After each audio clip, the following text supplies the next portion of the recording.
Good morning, Team Flynn. Thank you so much for joining me today. Happy Sunday. And today we're going to answer your questions. I see the chat alive and well today, super lively, and I'm lively too. I hope your family and you and everybody's sort of slowing down as we come into the approach here toward the end of 2020 with the holiday. You know, the kids are off and we're just enjoying some fun time. We had some hot chocolate and some homemade marshmallows yesterday, which was super fun. We've been watching a Christmas movie. We watched Miracle on 34th yesterday, and just are having a great time. So I'm excited to start the day here with you and help answer your questions, which is what today is all about. So very thankful that you're here. We're going to get started in just a moment, but we're going to play the intro. I got some fun announcements and things to share with you. Then we're going to answer your questions. Welcome to the income stream. Let's do this. This is the income stream to help you achieve your dream, all while we keep it clean. This is the income stream. It's the kind of show where you can come and go, but then you leave inspired with no fee required. The income stream. All right. With Pat Flynn. All right. Let's get this party started. Let's say hello to Martin. We got Peasant Uprising, Contempo Coding, Sue, Shanley, what's up, Shanley? Stephanie, Ambrosia, Consult a Blind Guy, that's Andrew, Silverpaw Studio, Mahal, we got Bernard, we got John Carl Lewis, and so many other amazing people here. Maple Points, thanks so much. Save Like a Bear, I see ya. We got the coffee emoji coming in. And for those of you who are new, who are members, also don't forget the Christmas tree emoji. Let me see that Christmas tree emoji while we're coming up to the holidays here. So, very, very excited. First of all, big shout out and congrats to everybody who was featured yesterday on our website channel review. There's a lot of channel reviews, although we did a couple websites, I think. And we reviewed them, we broke them down, and hopefully they're getting built back up. So big shout out to, first of all, Silverpaw Studio, who's in the house with us right now, already making changes. Look at that banner, how it's standing out. See a puppy, a few puppies, a cat. So whether I'm a cat owner or a dog owner, I'm seeing these photos here. Weekly videos for pet lovers to tell your tales with tales. Amazing. Well done. Nice job, Monique. And then remember yesterday? Y'all remember yesterday when we chatted with Chuck? Chuck, who has 700,000 subscribers, super inspirational. The biggest thing that came out of that, and it was number one, you don't have to be perfect to get huge. We still found some things that Chuck could work on, obviously. He's doing extremely well. But the coolest thing that came out of that conversation with Chuck yesterday was the fact that we noticed in the data that June was when he started to see hockey stick type growth. I don't know what a hockey lick is, but it doesn't sound good. And that same month that happened was the time when he quit his job. We made that connection together as a chat yesterday, and it kind of blew all of our minds, and that was really inspirational. So really, really fun. So today we're going to answer some questions, and as we do that, I'm going to put on some music. I want to give a big shout out to Harris Heller, as always, who provides us with this free, royalty-free stream music here, and this is a playlist of Christmas lo-fi music, so I'm going to hit play. I'm going to rewind this for a little bit, and let's just play it. I think it's coming through. Yeah. Okay. Mike Tech Rescue says, I just passed 3.3 million views. Yo, high five. Well done, my friend. All right, so this is super fun, and if you haven't been here before, all you have to do is ask a question, and this is what makes the show great. It comes from you. All you have to do is type in the word question in all caps so I can see it, because the chat likes to go insane here, and I'll do my best to answer the questions as quickly as possible. I'm also going to tally.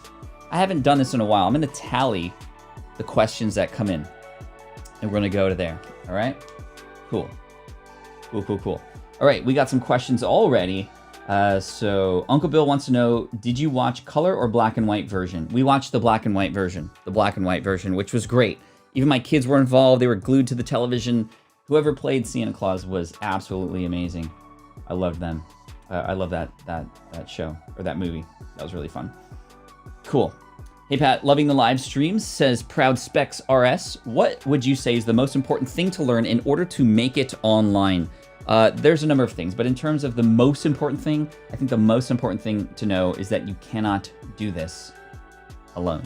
You cannot do it alone. You cannot, A, learn everything you need to know on your own, You need to go out there and find those who've already made those mistakes, who have already paved the way, and learn from them, get inspired by them, get motivated by them, but more importantly, create something that's different or supportive of them or complementary versus just kind of directly head-on competing with them. We can find our unique selling proposition. We can find out what is different about us. What superpowers can we have to offer that may be different, so that we can come in into this space and sort of insert ourselves in a way where we might even get helped or promoted by from some of the competitors out there in that space. So that's number one.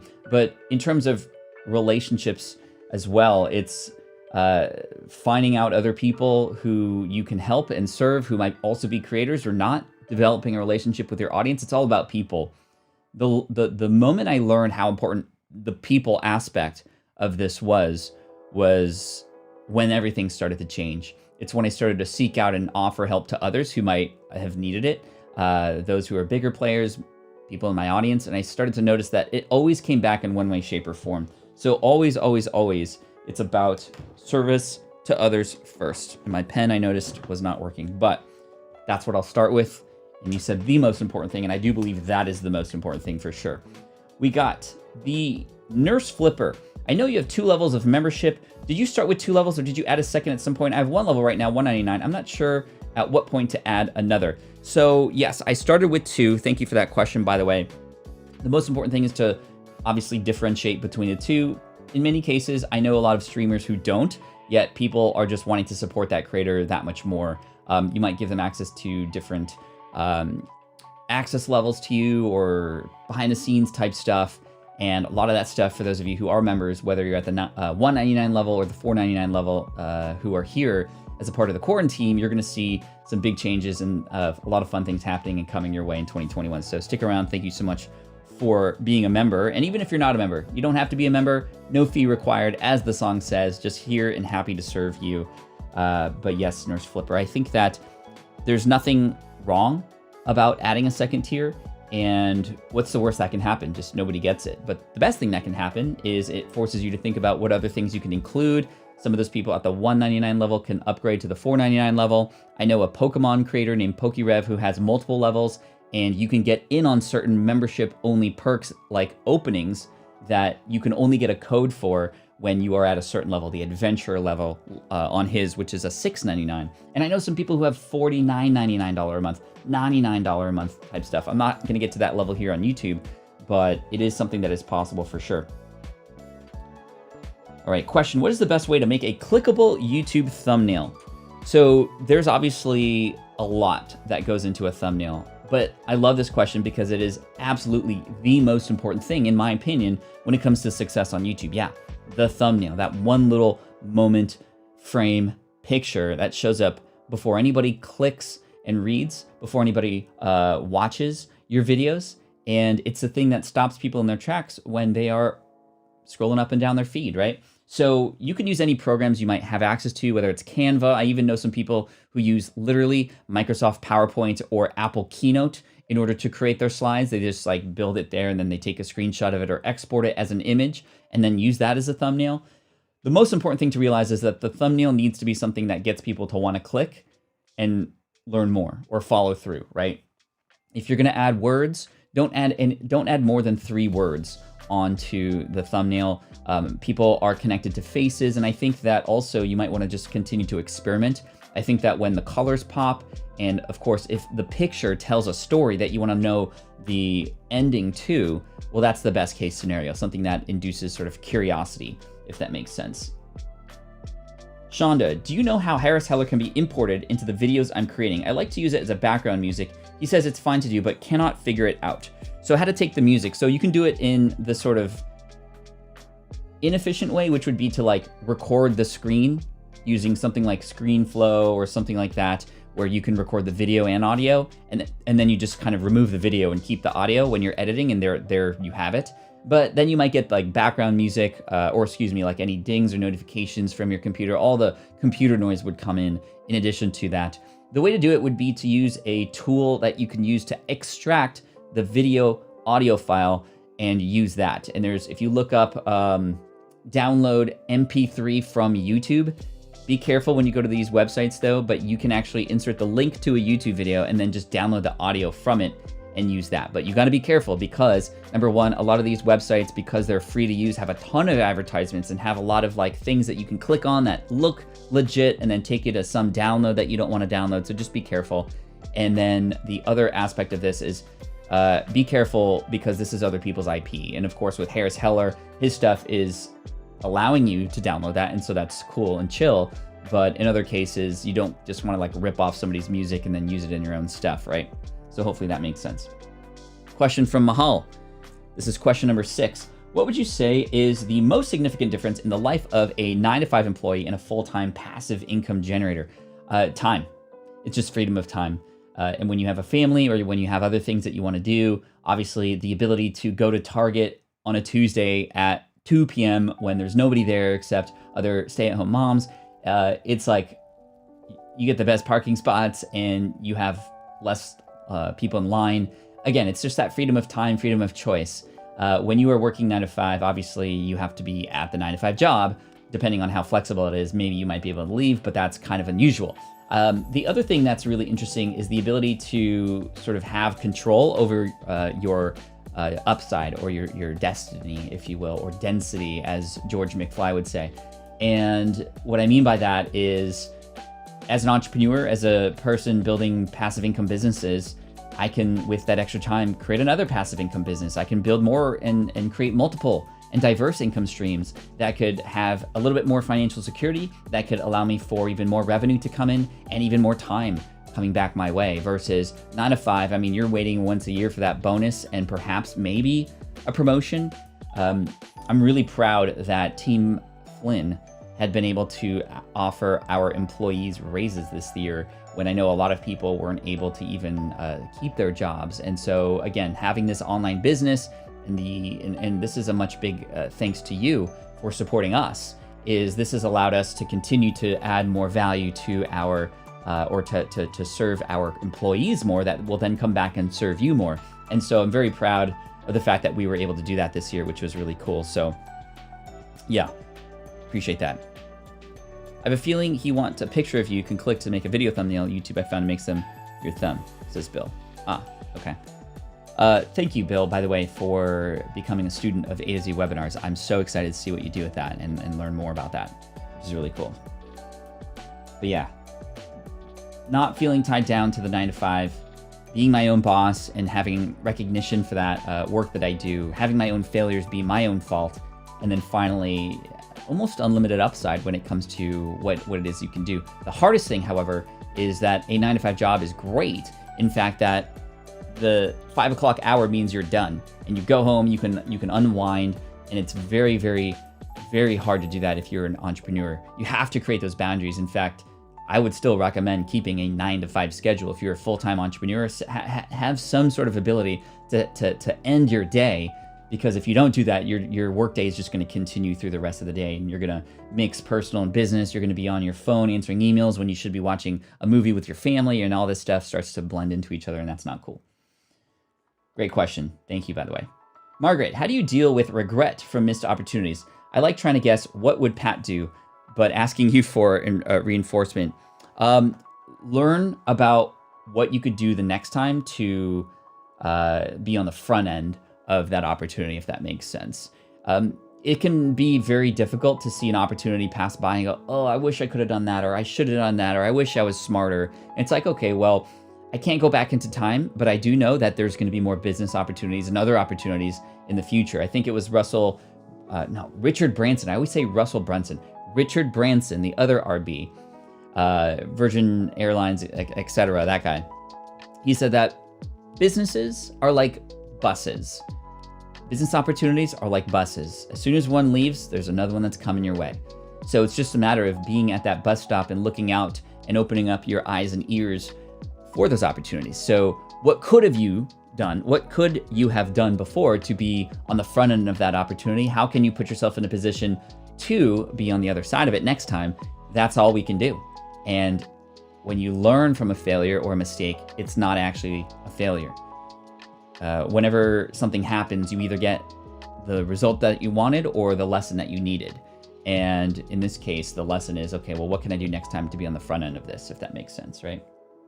So very, very clear example, as many of you know, I'm starting a new YouTube channel in the Pokemon hobby collector space. My preview video.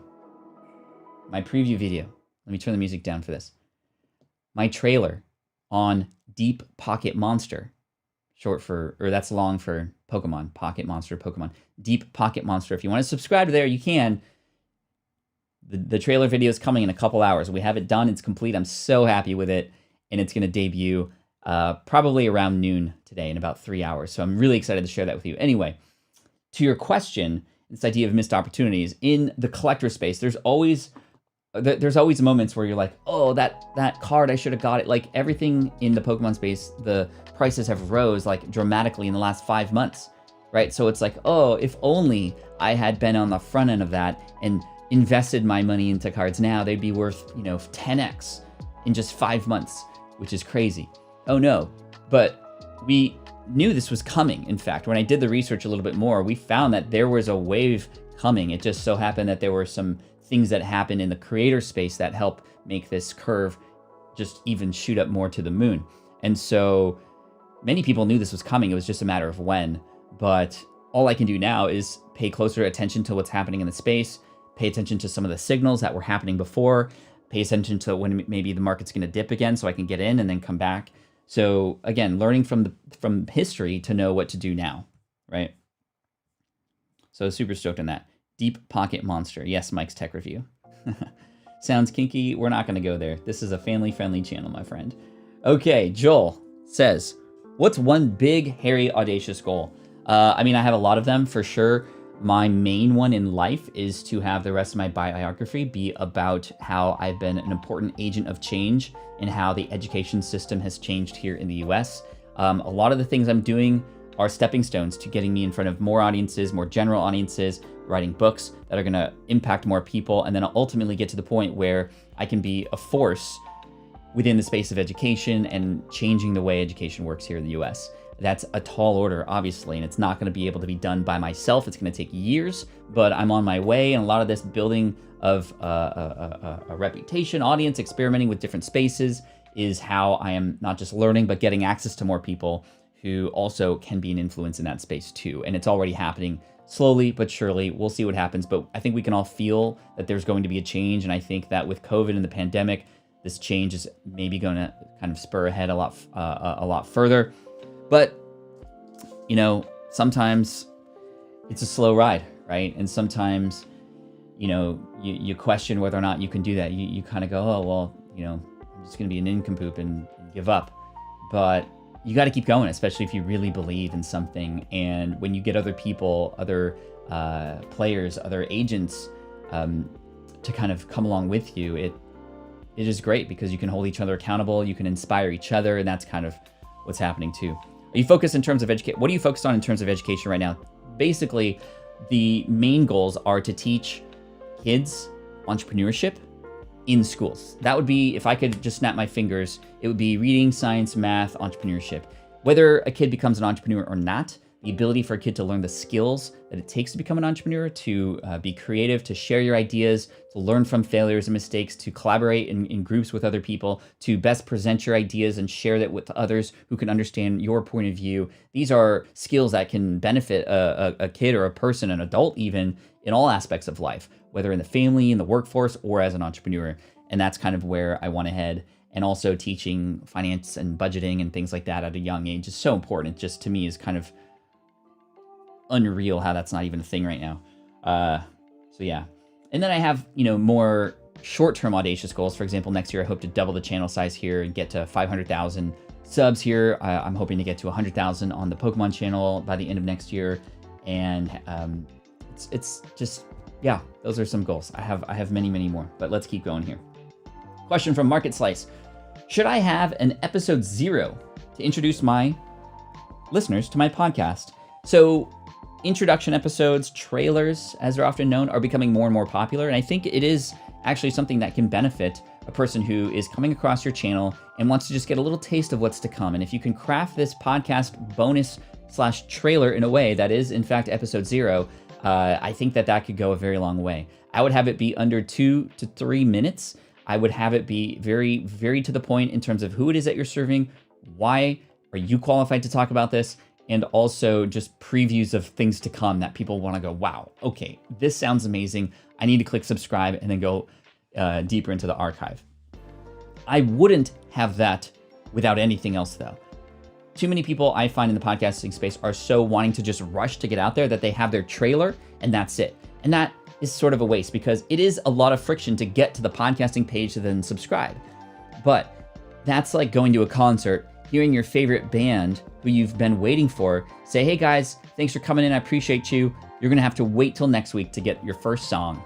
That's not cool. So I like launching with multiple episodes. So 3 episodes on launch day. And if you wanted to include a trailer, I think that's totally fine too.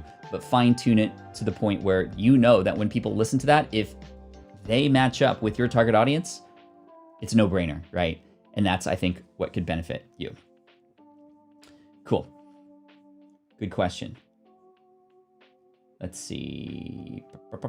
Question. JF.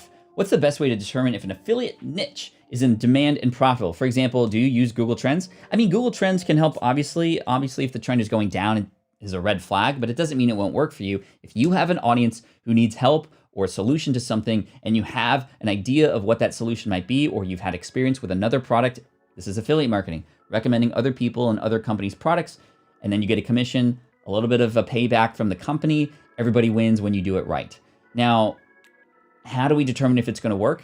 Number one, have conversations with people in your audience, whether that's through blog posts or on social media or even in person, to determine what their pains and problems are. The more that you can match these solutions to these people's problems, the more likely it is that it is going to work, right? Number two, you can micro experiment. Might you be able to create a 1-page PDF file that is all the best tips that is going to help people with relation to that solution? And if you can't get people to download that free resource that's super helpful, then it's going to be very difficult to then sell them on something. But if you do find that the thing that you created a lead magnet for that helps you get more emails also is very popular, well, guess what? Now you have emails, you know what these people have problems with, they've gotten a little bit of value from you already, and now you can help them further and go, hey, by the way, there's a lot of solutions out there for, a hosting company. There's like, hundreds and maybe even thousands of hosting companies. And I've done the research for you, and I found that this one is the best for the situation that you're in right now. Here's what I recommend and why. And that's how you can go from there. All right. Destiny, what's up? Boris, good to see you here. Question 11. How are things going in your neck of the woods? I hope you and your family are doing great. Thank you for asking, by the way. We are doing extremely well, despite having stayed home for so long and craziness happening at the school. My kids are learning virtually, but it's still kind of crazy to see what has been happening with some cases at the school that they've been at. It's just been terrible. And of course, we're in California, so everything's locked down. We've got our heads up. We're enjoying Christmas. We're enjoying family time together. We're putting lights up at the outside of the house. We're enjoying wrapping gifts for each other. We're enjoying watching movies together. We're enjoying baking together as a family and having even little contests to see who makes the best sort of bark. We're making the best of it. And, we're pretty down-to-earth, chill people to begin with. We're also enjoying our time raising our new puppy, Jarvis. And yes, definitely related to the Iron Man helmet back there. And that's been a really fun, rewarding challenge for sure. But yeah, time's going by so quickly. And I think that, I can't wait till next year when we can travel. That's the one sort of itch that we have that we can't scratch right now. And we know it'll come back, and we're just continually dreaming together. That's one thing we love to do as a family together. A family that dreams together, beams together? No. We dream a lot together. Hey, when we get out of this, where do we want to go? We do research on, tourist channels and go, okay, well, let's go to this beach and let's go to this, landmark when we end up going there. We've been doing a lot of stuff related to an eventual trip, which we have no idea when it's going to happen, but to Japan. And we're looking at little Pokemon card shops in Japan that we can't wait to walk into, and the food that we're going to try. We've been watching, we dream together, and that's one of my favorite things to do. Gleams together. Thank you. The family that dreams together, gleams together. Sure, I'll take that. Question, simple and easy. I really like the name of that channel because that's actually true. Hey, Pat, you are awesome. Appreciate everything you do. Do you feel the YouTube membership is a better alternative to Patreon membership site? I think it's one or the other. But I don't think that there is one that's better than the other for just a blanket statement for everybody. I think it really depends on who your audience is and maybe where you show up more and where you live, not like location-wise, but just like where are you spending most of your time. I do know Patreon will give you a little bit more options in terms of what you could offer and how you can connect with your patrons versus here on YouTube, although we do have access to each other through the community tab, but Patreon is an interesting model. There's also a version of that for the podcasting space. I don't know if you've heard, called the Supercast. It's called Supercast, and it's a way for you to create a privatized feed for your show with either bonus content or ad-free content or what have you, and people have to pay to get access to that. So I don't think there's one that's better than the other. I think that it's either one or the other, however, because if I were to also have a Patreon account here, in addition to the membership level that I have here, it would just be like, all right, Pat, you're asking for a lot now, and I don't know what the difference is between this and this. Unless it is so clear, then I would just recommend choosing one over the other, if that makes sense. All right. Next question. GTO, why am I depressing you? Sorry, I missed that. What did I say? I'm sorry. I don't mean to. Question, will you be in my podcast where I interview podcasters called The Odd Pod, says The Odd Pod. I like to think I'm an odd pod to begin with anyway. Mike's Tech Review. Yes, send an email to pat@patflynn.com. We'll see if we can make it work. I can't guarantee anything, but we do get asked dozens of times a week for sure to be on other shows. And there are moments during the month where I do go on sprints to be on other people's shows, and that's kind of how we batch process. Batch processing has been something that saved me so much time.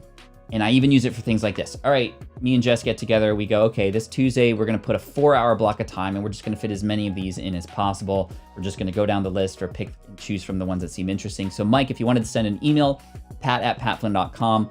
We'll put it in there, see if we can make it work. Can't guarantee anything, but I appreciate you for asking.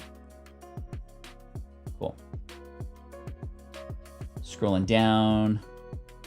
Okay, I might skip a few questions here and there. I apologize about that, but here we go. We got Harris Benjamin. Question number 1, podcast or number 2, podcast or what? Podcast or YouTube channel maybe? I don't know. Maybe the separate question, maybe the question got cut off or something, but if that is the question, podcast or YouTube channel, I think both work. I think it depends. I think it depends on, your capability to stay consistent on that channel, what it is that you enjoy better. Do you have things that are visually compelling that you can include with the information that you're sharing? Or are you more of a storyteller type person who wants to go in deep and have interviews and go really far into the content and build these deep, close relationships?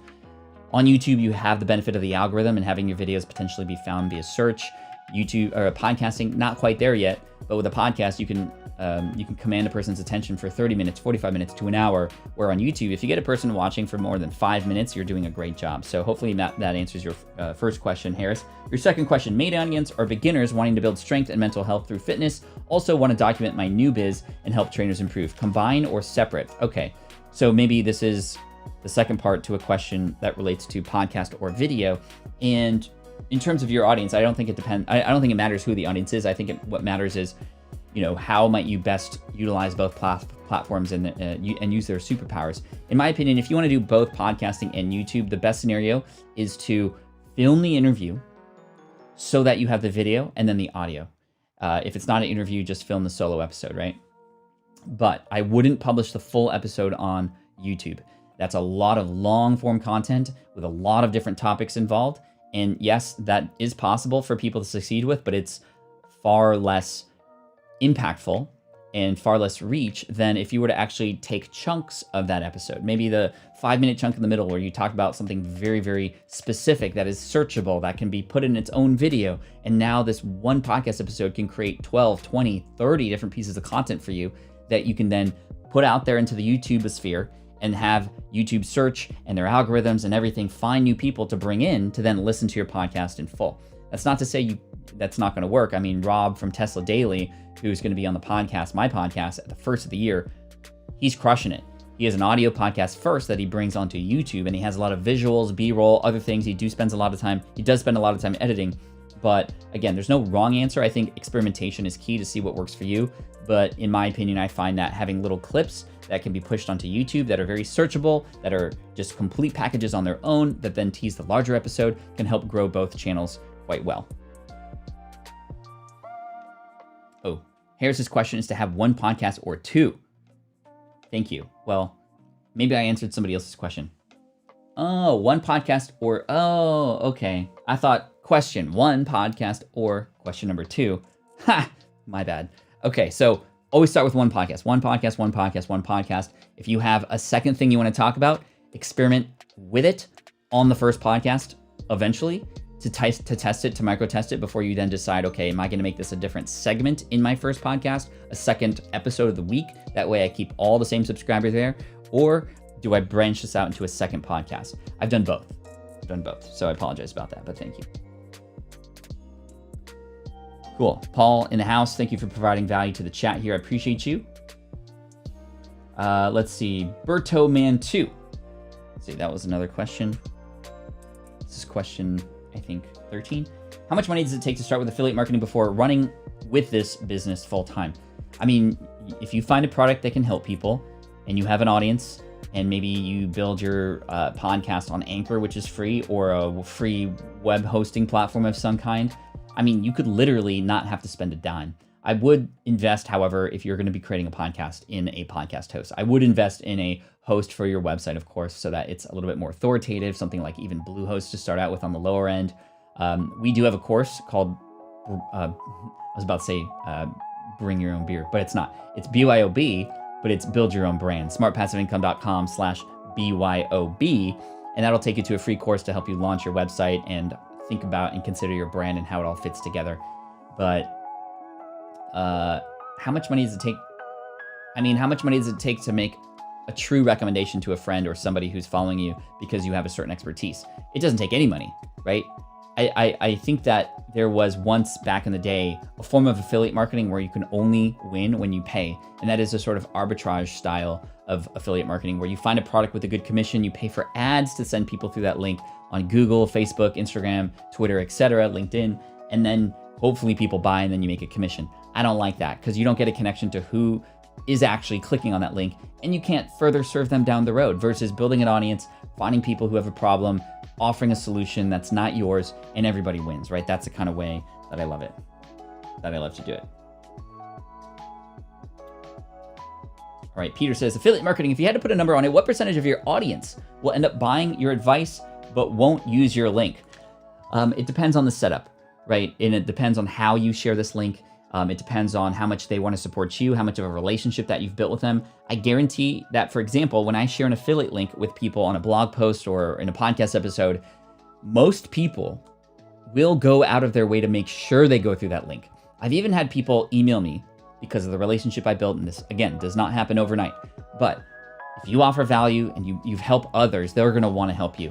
I've had people reach out to me and go, Pat, there's this new product on the block, and I heard about it, I want to get it, but I didn't want to get it before asking you first if you had an affiliate link because I want to pay you back. It's at no extra cost to them. And of course, the law of reciprocity is at play here. So I've given them something first, and now they're wanting to give back to me.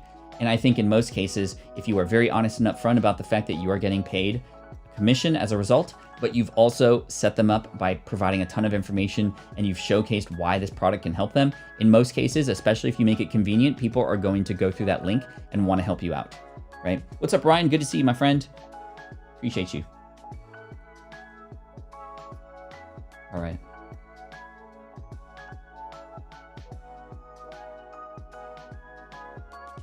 All right. So excited about your new Pokemon channel, Pat. Really excited for this. How have things been progressing with that? Do you plan to only cover Pokemon cards or the games also? Only cards, collecting, investing, and helping teach others who are also entering this space very, very quickly here. What to look out for, what mistakes that I've made, all the same kind of stuff that you find on Smart Passive Income, but related to essentially Pokemon cards. And what's really exciting is it allows me to have some sort of content, some product that allows me to really make it super juicy looking, like eye candy type stuff. And most of the Pokemon creators here on YouTube are just using their phone and they're going quick and the lighting's not good and they don't have good cinematography. That's kind of the unique sort of thing I'm going to offer that's going to show people up front that this is different. And then I'm going to go deep into the research and the content, if that makes sense. Cool. Thank you. And I see some Christmas tree emojis, which is great. Ryan here, just popping in to say hello to everyone. Great day with church service and now family time. Awesome, Ryan. Thank you for sharing that. I also see Francis in the house. Francis Taylor, OMG. I've missed you guys. Been finishing up final research paper. Lots going on. Hope to be attending more regularly. Well, we're going to be here for you, Francis. I appreciate you coming back, and you're amazing. Margaret says, if this was MTG cards, I'd be all in. I used to be into MTG. In fact, that was the trading card game that I was actually into when I was in college and high school. Question from John Carl Lewis. What's the best way to organize everything you know in a way that would be most useful for people? So if we're talking like websites, right, and navigation through a website, taking the knowledge that's in your brain and displaying it in a way that's easily findable, I think, number one, it's really important that just the content itself, we know what this is about right away. From the title to the first paragraph, that's really helpful for people so that they don't have to wonder whether or not this is going to help them. Let's do the work for them to be clear that, hey, if you are this and you need help with this thing that I just have here is going to be the most helpful thing for you. So that's number one. Number two, if we're talking about navigation through categorization, I think considering, okay, a person who's brand new stepping into your world, they're going to be confused. They're going to be overwhelmed. They're not even going to know where to start. So setting up a place to start. Hey, welcome. You're new here. Awesome. Here is what I do. Here's what I can help you with. Here's where to start. Here are the articles. Here are the podcast episodes, etc. Now, if you're just talking more sort of, I don't know, from just a person-to-person perspective, not even talking about tech or websites, I think organization of content can be done through some sort of note-taking organizational system that you might have, whatever works with you, whether it's a Google Doc, Google Docs, a spreadsheet type thing, or maybe Evernote. I use Evernote for my story bank, for etc. For example. So what I mean about a story bank is that anytime something interesting happens in any part of my life, I go into the story bank and I just write 1 or 2 sentences about that and maybe a couple bullet points or maybe lessons I learned from that. And I just kind of categorize it, whether it's inspirational, whether it's business, whether it's failure, whatever the case may be. And then when I'm creating a presentation, when I'm doing a live stream, when I'm on a podcast, I can pull from this story bank and then I can just like slap it right onto that content. And then I have something that I, was from my past and is supportive, and that's a way that I organize that information too. Cool.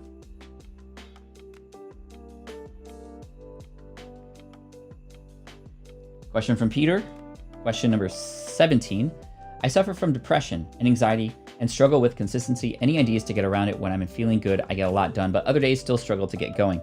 Wow, definitely a very, very, very important question to answer for yourself, Peter, right? And what works for me may not work for you, may not work for others. I think we each have, just like our own, just like when it comes to diet, right? Not all diets are gonna work for the same kinds of people.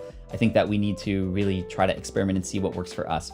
Most importantly, when it comes to energy levels and getting overwhelmed and kind of staying consistent and stuff, I think that having a calendar to help get you started, and if that calendar can overlay on where or when you are the most energetic. For example, I come to learn that working right after lunch, like immediately after lunch, is tough. So that's when typically I get my sort of brainless work done, is immediately after lunch, whether that be sort of just answering emails or getting into social media to interact with people, stuff that doesn't require heavy lifting in terms of my brain, I put in immediately after lunch. I start the day, however, with some really brain heavy creativity lifting type stuff, because that's when I know I'm the most energetic, right after the stream, in fact. And so that's when I insert those things in my schedule. So it's kind of paying attention to your body, your mind. Also, a thing that's helped me with relation to anxiety, overwhelm, depression, those kinds of things is in fact the food I've eaten. I don't know, Peter, how much research you've done with relation to this idea of the food and the fuel that you put into your body and how much that actually relates to the output and the energy that you have. I mean, when I've gotten a little bit more clean with my diet, when I've removed sugar from my diet, oh my gosh, it's changed so much in terms of energy levels, in terms of happiness. It really does relate. And so I don't know where you're at with that, but it is something definitely that has been absolutely game-changing for me as well. And chat, you're more than welcome to help our friend Peter here and do what we can to help serve him and help him out too. So again, I appreciate you for feeling like this is a safe space to talk about these kinds of things. It is, and we are here to help you, Peter. But most of all, checking in at the end of every day, and despite things maybe being hard, also actually sandwiching the day, starting the day with, okay, no matter what else is out there and that's hard and depressing, what can I be grateful for?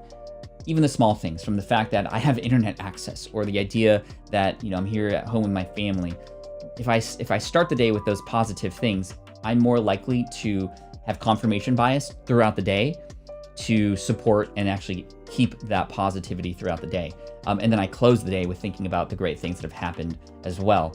It's much like when you start the day and you get off on the wrong side of the bed, you might stub your toe, maybe, the sink is clogged or something, and you're just like, oh my gosh, today's gonna be one of those days, right? And then that's the moment where you decide this is gonna be a bad day, and you start looking for proof that this is true. Your car takes an extra key turn to start, and you're like, well, if it wasn't a bad day, it would have started on the first key turn, where if you didn't even consider that this was a bad day, that wouldn't have even mattered, even though the same thing would have happened. It's the story we tell ourselves about the things that happen, right? So hopefully this makes sense. And yes, I would highly recommend Martin's podcast, Martin Hewlett, who is here, who helps people with this. It is something that you're not alone with for sure. But yeah, AVL says, what camera and mic are you using right now? So camera, I'm using a Canon EOS R with a 20 millimeter 2.8 f-stop aperture, wide angle sort of lens, which allows me to capture a lot of the wideness here. It's a little bit of a fisheye effect. You can see how giant my hand is. It does have autofocus as well, as you can see, so that's really handy. I don't have to do anything. I also am using the microphone, the Rode NTG2. Rode NTG2. It's a shotgun mic that lives right here, right off. Actually, no, you can see it. You're not supposed to see it. Well, you can see it, but that's okay. It's supposed to live right off a frame, and it captures the mic and voicing really nicely. And then finally, as far as where you can get this stuff, I have a link below for my live setup if you want to learn more. So I hope that helps. Cool. Let's see, scrolling down. All right, I'm gonna scroll way down. Peter, when you're live streaming, how do you read the comments and still be connected and engaging? My head can't handle doing both things, and I end up doing both poorly. It just takes practice. When I pop the question here on the screen, I see it, and then I just go immediately to lens. This right here, that lens is the eye. And if you're not looking people in the eye, a lot of things that you say might not come across as well. So I don't mind removing my connection with you for a brief moment to read the comments, scroll up and down as I'm speaking, as I'm talking, and then I always know to kind of magnetically come back to you here. And that just, again, takes practice, right? I think that maybe you are a little bit more conscious of the fact that you're not looking at the lens as much as you should, and I don't think it's necessarily a bad thing. It's what's most common. But I think it would behoove you to practice looking at the camera and just getting used to kind of keeping your head in this position. But again, it's totally okay to scroll down and look down a little bit and kind of pop back up when you need to. So I appreciate this question. Thank you. Practice makes perfect. Practice makes progress, not perfect, excuse me. Berto Man, what's the best solution if I am not great at email sequences for affiliate marketing? What are suggestions? My best advice to you, so you see what I did there, Peter? Read the question, came back up. Berto Man's about to get his answer now. And that's another question that I need to mark off. Question 19. So the best solution would be to think about it from the perspective of your new email subscriber. How are you going to take them on that journey from just subscribing? Or even before that, how are you going to get them interested in subscribing?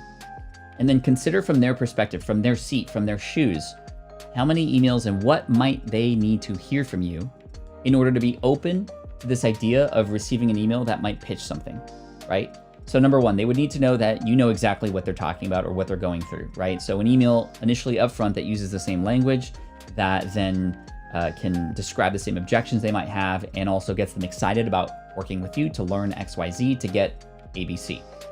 Another email down the road, maybe becoming a little bit more vulnerable and telling your own story to connect with people who are on the other end of the internet. And it's that human-to-human connection that really makes this connection happen. It's not the email-to-I connection, it's the human-to-human connection. So it's really important that we sort of focus on that. And then when it comes to eventually making a pitch for something, I think the best way to do it is just talk about how that thing has helped you and how you do recommend it for others. And if it is something that helps them, if it is something that you know that will benefit them, then you shouldn't ever have to worry about selling, right? Because you're actually serving people. It just so happens to be that the way you're serving people here is with a product And it just so happens that you also, as a byproduct, get paid a commission as a result. And I think if we take this approach of selling is bad, it's going to be very difficult for us to say the right things that are going to come across in a more confident manner that people will be comfortable with.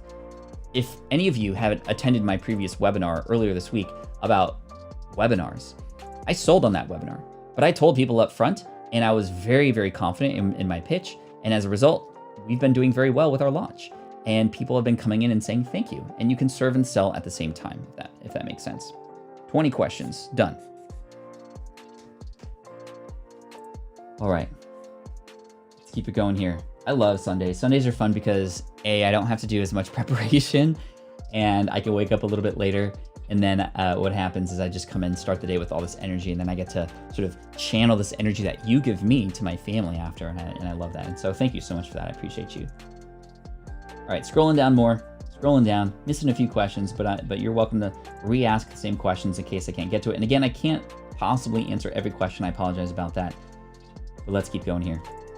Oh, who created that open song for me? This is the second question within a question, but I'm gonna mark it down anyway because I'll talk about this a little bit. Music Radio Creative, owned by Mike and Russell, a husband and wife combo. We've created this really amazing service again at Music Radio Creative. Tell them I sent you. I don't have an affiliate link, although I think I do actually. smartpassiveincome.com/MRC for Music Radio Creative.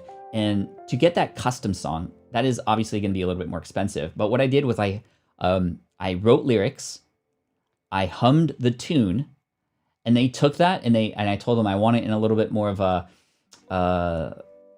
like Phineas and Ferb sort of like rock 90s kind of pop rock style. So then you get this.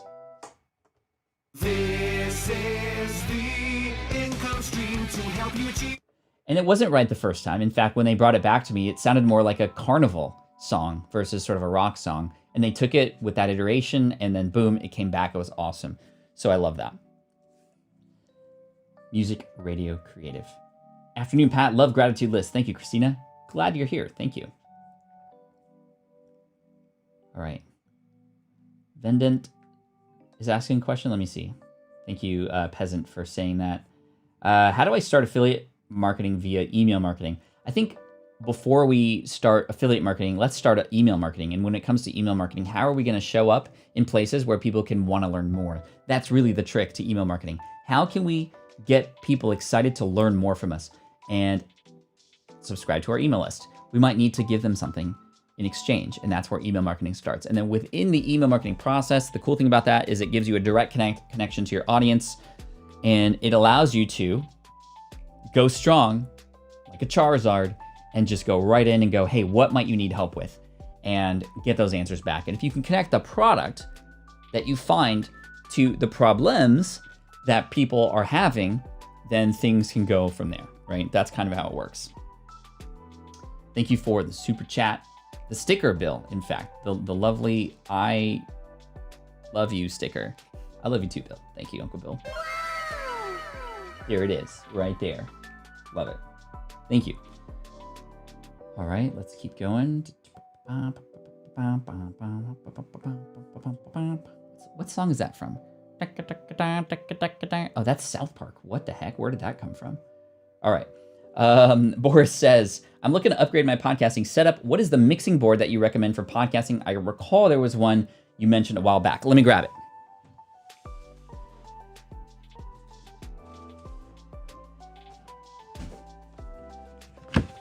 All right. If you want to get the goodies, it's this guy right here, the Rodecaster Pro from Rode. This is what I'm using.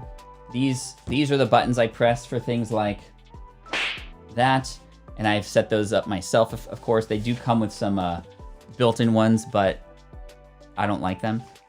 It also allows you to have 4 inputs. I can also change the volume of like the sound that comes from my computer, right? I can actually Bluetooth tap in my phone's audio into the stream. So if I wanted to play like a clip from a YouTube video and then comment on it, I can actually play it from my phone, Bluetooth. And then it goes into this thing, and then magic happens from there.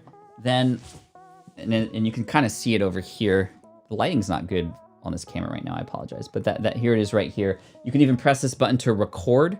So this is something that can be used as a backup. This is the Rodecaster Pro. Absolutely love it. That's what I'd recommend. That's what I recommend. All right. Let's see. Thank you, Boris. Appreciate you. Music levels okay? All right. Sorry, scrolling down. Let's see. Yes, the South Park music was very random. All right, Andrew, what are your thoughts on PLR, private label rights, I think it is? Private license resources. Private label. Okay, so number one, I don't care how you get access to the thing. If you are allowed to, and it's legal for you to share it, and it helps your audience, by all means, go for it. I'm totally a fan of things that are already done for you so that you can add your own style and voice into it and then share it and help people. If you can help people, just reverse engineer from there. And if PLR can help you, great. The only issue with PLR is that it is the same for everybody else who also buys that thing. So if you were to create a ebook, for example, you can buy an existing ebook that is private label rights and you're allowed to slap your photo and logo on it, fine. But the problem is if somebody were to read that and then read it from somebody else, it's like it comes across really bad. I would never take that chance. However, to use that as a starting point to then add your own voicing and other elements into it, that's where I think it can be really beneficial for sure. What's up, Rex? Good to see you. Appreciate you. How much ballpark? I think it's $5.99 or $4.99 for that thing. Not necessary. You don't need the Rodecaster Pro in order to podcast. You don't have to spend that kind of money for sure. Pat, do you think FlynnCon 2021 will happen? Oh, Stacy. I don't know. I'm praying that it will. But we're getting close to the point where if we were indeed going to make it happen, I think we're going to have to make a decision by the end of January because it's going to take months to produce, should it go down. And I don't even know if it's going to be legally possible to make it happen. So I don't know. I don't know, Stacy. I don't know. Pat, I've been replaying the SPI podcast, episode 122, over and over again. How do we find the thing that takes off for us? Researching my audience is elusive. In my opinion, it takes trial and error. That's really the name of the game. I really think that trial and error is and should be synonymous with entrepreneur.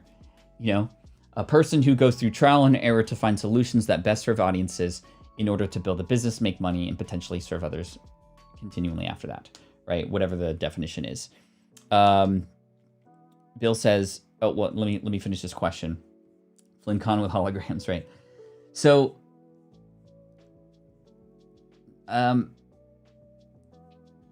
your thing, I think it takes time, it takes trial and error, and it takes tenacity, the 3 T's, right? I think that with those 3 things combined, we are Captain Planet. No, we can absolutely find our thing. And when we are conscious about the thing, I think that it's going to come from both internal and external. You're going to see signs from the outside and you're going to see signs from within that this thing lights you up. And I think, again, it's just going to take some time, but it does take experimentation. If you were to just continue to do what you're doing, you're only going to continue to get the same results or feel the same way. So you're going to have to step out of that comfort zone and make it happen, right? Bill says, why can't FlynnCon be virtual? Well, FlynnCon was built for the interactivity between people. This is why with FlynnCon, thank you, Annie. I'll get to you in just a moment. I appreciate your super chat, and I really love your avatar. Is that Raja? I can't tell. Anyway, this is why at FlynnCon, there was an opening keynote, a little workshop, and then an hour-and-a-half break. Because that hour-and-a-half break were those connections, and that's where that information can be spoken about, solidified. It's connections at the smart bar where you get direct access to sit and have teachable, look at your course to go, hey, I think you should do this. Or to sit down in front of somebody who works at ConvertKit and go, oh, this email thing is broken, can you fix it? And they take your computer and they fix it. That's what FlynnCon is for. This is not like any other conference. I know you weren't there last year, Uncle Bill, but I think that hopefully hearing that allows you to understand this is a very unique and different experience, and it's the in-person experience that makes FlynnCon exist. Doesn't mean we can't put on a virtual conference, but that's not FlynnCon. That's not why I built FlynnCon. That's not what FlynnCon is for. We lost a lot of money on FlynnCon, and I was so happy to do it because it was about those interactions. And for me, if I were to do it virtual, number one, it wouldn't be as useful, and I would likely profit from it. Not to say profiting is bad, obviously, but to consider the origin story of FlynnCon, it's just not going to work. Captain Planet, what's up, CV? Good to see you here. Thanks for joining us on the stream yesterday. I made an amazing connection at amazing connections at FlynnCon. Hope it can happen. Thank you, Sue. Okay, let's get to that. Not this super chat, but that was what you just said, so thank you about that. But let me go to Annie. Hi, Pat. I just want to know if you've heard of the latest live show app called Stereo. I want to know if you ever do a YouTube video about the platform. I have not heard about Stereo, but I'm going to write that down right now. And just check that out because I've not heard about that. Thank you for the super chat about that, by the way, too. Do it in Australia, right, Peter? I mean, I could do that, but let's see. New window. So this is a live show app, Stereo. I've heard of Hey Summit is one that I'm actually pretty keen on right now. Stereo app, the future of podcasting, an audio-only social. So this is it here on Product Hunt. Product Hunt is a great place to see other things. I'm going to pause this. Host your own live talk radio show on your phone or listen to other people's convos. Customize a unique avatar. Wow, that's interesting. I had said a number of years back that live stream but audio only would be really interesting, and that's pretty cool. This is sort of very similar to the app that I'm seeing very, very popular right now called Clubhouse. Clubhouse is very similar, although instead of your own show, you create a room and you can invite people in to have conversations with you, and you can either have people sitting in the audience or invite people up to the stage. And it's actually really, really interactive, really, really cool, and it's audio only. And I'd highly recommend checking that out too. So I think that there is going to be a wave of audio-based apps like this. Thank you again, Annie, for the super chat about that.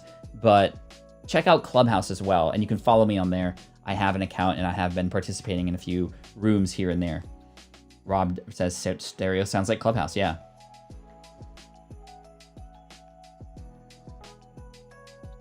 Cool.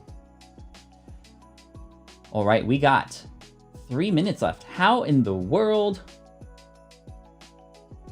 Yeah, K-Walk's right. Would FlynnCon 2021 be virtual? I know you were not in favor of it in 2020. I mean, it might have to be something like that. I don't know. But I also wouldn't want to cut you short and just have it be like Zoom calls all day. I'd want to come up with something interesting. And that still may be possible. Maybe it will be planned in the beginning part of the year and then actually be executed in more of that kind of fashion on the second half of the year. We'll have to see. But yeah, we'll see. Thank you for the ideas, by the way. Question from Bernard. How did your talk in front of 10,000 screens go? It went extremely well. In fact, I got some responses that it was the best presentation after the 3 days of this event. Again, the event was called Traffic and Conversion Summit. It usually happens in person in San Diego, but that wasn't able to happen. So I got invited to speak on stage with nobody in the audience, but with a film crew, all masked up, all very safe, in front of this giant screen. I was probably 6 feet away from the screen, and Zoom calls, like thousands of people. And then I got to even see some chat rooms on the sidebar and interact. And it was just such a wild, crazy, fun experience. It was hard though, because of course I have to look in, again, the lens of the camera, and it's hard to read the audience when you are doing a keynote virtually. And one of my favorite things to do is to feed off the audience's energy. And yes, I could see some head nods and stuff on the Zoom calls and whatnot, but that's hard, especially when you're telling jokes and you don't know if they stick or not. And people aren't in the room together to feed off of each other's energy. And thankfully, I think it went down all right and went well. And I got to see my friend Ryan Dice, who's the founder of Traffic and Conversion Summit. It was really cool, but it was a wild experience, that's for sure. Right.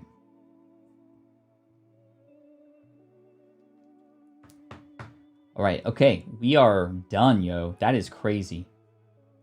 That is crazy. Well, hey, thank you all for today. Make sure you subscribe to my other channel because I'm finishing up the thumbnail right now, and all I have to do is click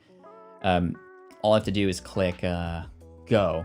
And chat, help me out. Should I just publish it at noon, or should I premiere it? What premiere means is that before the video's live. Actually, there's a waiting room. And then at that hour, it'll play. And there's actually even a live chat there too. And people can connect with each other. And it plays. There's no, you can't rewind it. You can't fast forward it. It just like plays like a premiere. And then as soon as it's over, it turns into a regular pre-recorded YouTube video. But I'm wondering if I should premiere it. I've never done the premiere thing before, but if you want to check that out either way, Deep Pocket Monster. We're going deep with Pokemon on that channel. And so if you just look that up, you'll find it. And I'm trying to get to 1,000 subs before the end of the year with just that one trailer video. I've done my work to do research in the space. I've done my work to build relationships already. We'll see what happens, but it'll be a fun thing to have and experiment with and share my results with you and a little behind the scenes of how it's going and what I'm doing in that new space here with you. And it's fun. In fact, in my trailer video, I say that it's very weird to start a new channel, and I'm excited about the challenge for sure. And it'll be fun to be introduced to new people in this way, but who knows? I'm willing to give it, more than a year even to just continue to create content. And I found, the other thing about this is like, thinking about it from the perspective of like, what if I get hardly any viewers? I know I'm gonna get some viewers. I mean, many of you are already subscribed there too, but what if it doesn't blow up, or does it even have to? No, because actually what is happening here is as I build my Pokemon card collection, and I'm spending thousands of dollars on these things, I'm actually using this YouTube channel to also document the life of these cards and sort of where they came from. And so perhaps they might get bequeathed to my children.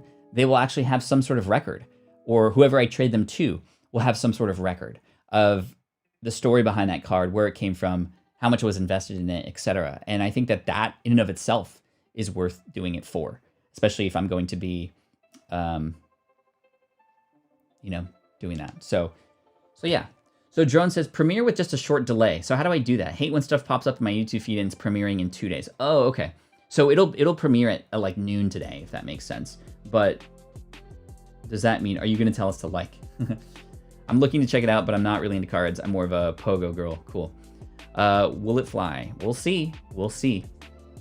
Let's see what y'all say. What is the link, please? If you just look up, I don't have a short link for it yet. I'll have things figured out. And of course, I'm batch processing and creating videos as I create them for a January sort of like cadence, whatever that cadence might be. You should change the date from December to January. I will. Premiere with just a short delay. Let's see. Try it out. It'd be cool. I subscribe. Love the artwork. Thank you. Already subbed. Thanks. Definitely premiere. Okay. There can be live chat. Okay. We'll see what happens. I'll try premiere, and I'll see if I can get some Pokemon friends of mine to just let them know that the premiere is happening and if they could share it or something. We'll see. Maybe not. But all right, y'all. Thanks so much for today. I appreciate you. We had a great time. A lot of questions answered. We answered 25 questions in an hour, so about 2 minutes per question. So I appreciate you for that. 2 minutes and 15 seconds per question. So thank you. Appreciate you. And looking forward to seeing you tomorrow. Speaking of tomorrow, I believe that we are going to start at, let's see, probably 9 a.m. again. Let's see.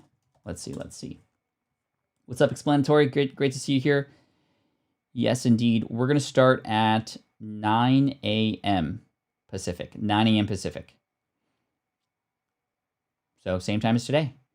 And it looks like it's going to be 9 a.m. Pacific all the way through, yep, that's easy. 9 a.m. Pacific all week. Hey, thanks for the likes, everybody. I appreciate you. Keep up the good work. I hope these answers to these questions helped you. Even if you're sitting on the sidelines and not even chatting at all, that's totally okay. I appreciate you. And yeah, 9 a.m. all week. I'll see you there, and I'll see you hopefully on Deep Pocket Monster, my other channel, where I'm going to be premiering the live video, the live trailer, the first time ever publishing something outside of a business-related channel, although there is a little business sort of flavor to it as well. You'll see me over there. I'm actually a little nervous, right? It's like, I've been working on this for a while. It's an idea in my head, but I also want to be an example for you to just execute and just see what happens. And that's kind of the name of the game. So anyway, thank you. I appreciate you. And I'll see you later. Cheers. Team Flynn for the win. Thanks so much for today. This is the income stream to help help you achieve your dream, all while we keep it clean. This is the income stream. It's the kind of show where you can come and go, but then you leave inspired with no fee required. The income stream with Pat Flynn. Destiny says, when are you premiering it? I'm premiering it at noon, so about 2 hours from now. Sorry, Pat, I'm listening and wrapping Christmas presents. All good, Mai. Sweet. You're amazing. Thank you so much for being here and being a part of the community. Thanks for the super chats and support today. And you're the best. Peace out, y'all. Take care. Bruh.